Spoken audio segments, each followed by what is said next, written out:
What an interesting Q&A. Lots of women on the panel seem to get far more creative and inspirational in their responses. Today was all about freedom and equality, two very difficult subjects as it seems.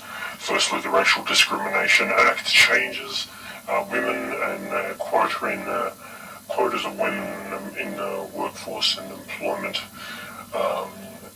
gender reporting, Indigenous quality of life and recognition, and how the Discrimination Act changes can affect satire. And also there was a question about foreign ownership of Australian property, particularly Chinese. So, freedom and equality seems like such a hard thing, but then again, you are free to be as dumb as you like.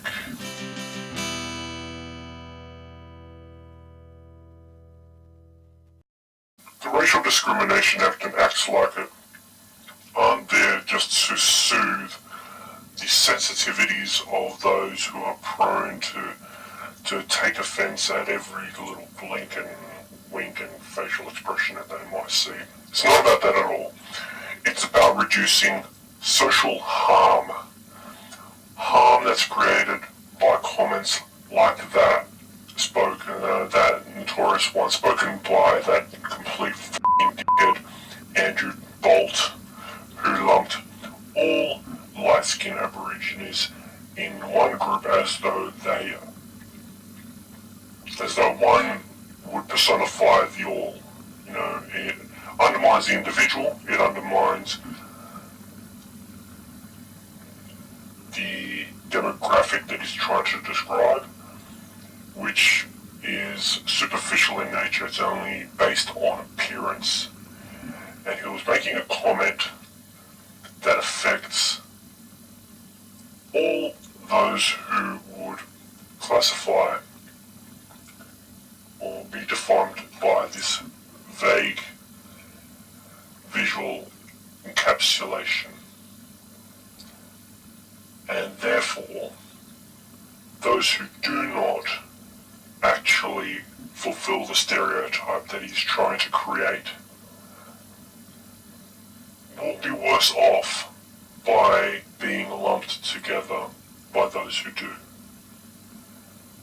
This isn't about insulting sensitive people, it's about harming innocent people. Andrew Bolt harms innocent people with his ignorance and his hateful prejudices.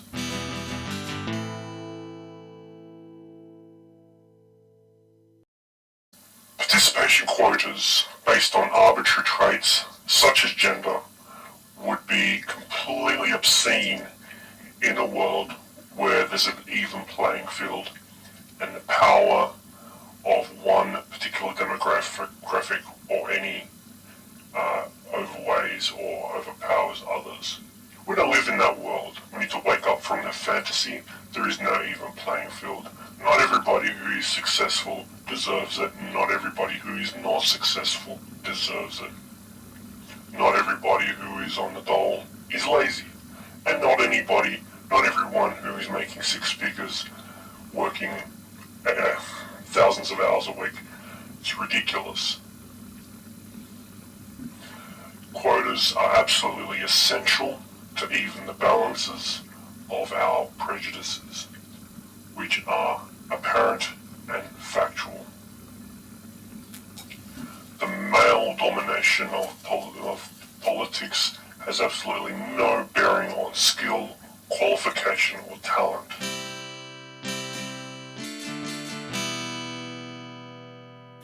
Oh my god! These socialists are coming and buying everything. I wish some of these question makers are listening to themselves, really. I doubt they even know the meanings of many words, but if it's not ignorance, it's racism to be pointing the finger at Chinese property investments, as pointed out by the panel, by everyone in the panel.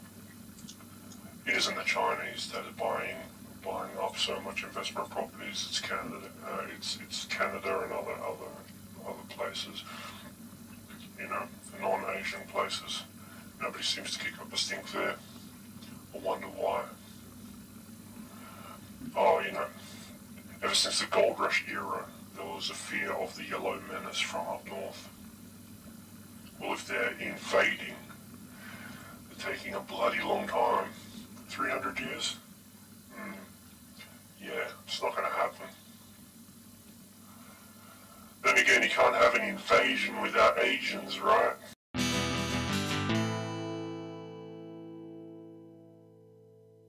On the first part, I need to firstly point out to all the tweeters, and it was flooded with tweeters saying this or asking this question, what difference does the Constitution make?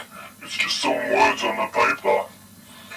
Yeah, it makes a hell of a lot of difference. That's the law that can't be broken by other laws. It's the laws from which all other laws grow. It's absolutely essential that the Indigenous community gets recognised and respected at the core of our institution. Now on the second part, it was rightly pointed out that nothing is being taken away from anybody. This paranoia is just ridiculous, and if I hear the term reverse discrimination again, I think I'll just go plots. I mean, what is that reverse discrimination? Are you putting yourself into a exclusion? Is that what it is? So, you know, discriminating is excluding others, but, you know, reverse discrimination, you're excluding yourself from others. So I guess racist sentiment that results in stupid questions like, is this reverse discrimination? Comes from a position of personal, social exclusion. You exclude yourself from your neighbours who might be of a different colour or a different language or a different ethnicity or a different religion. You're doing it to yourself. It's just fucking stupid.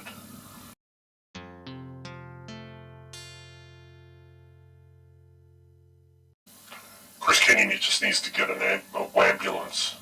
He's chucking a sook over a bad joke. Got a fucking pair, boy.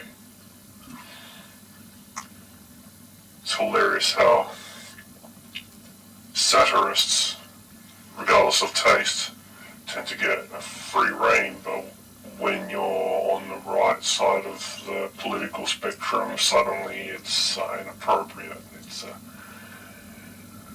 It's fucking double standards that are really conspicuous and really hilarious for anybody who's paying attention if it wasn't so fucking serious.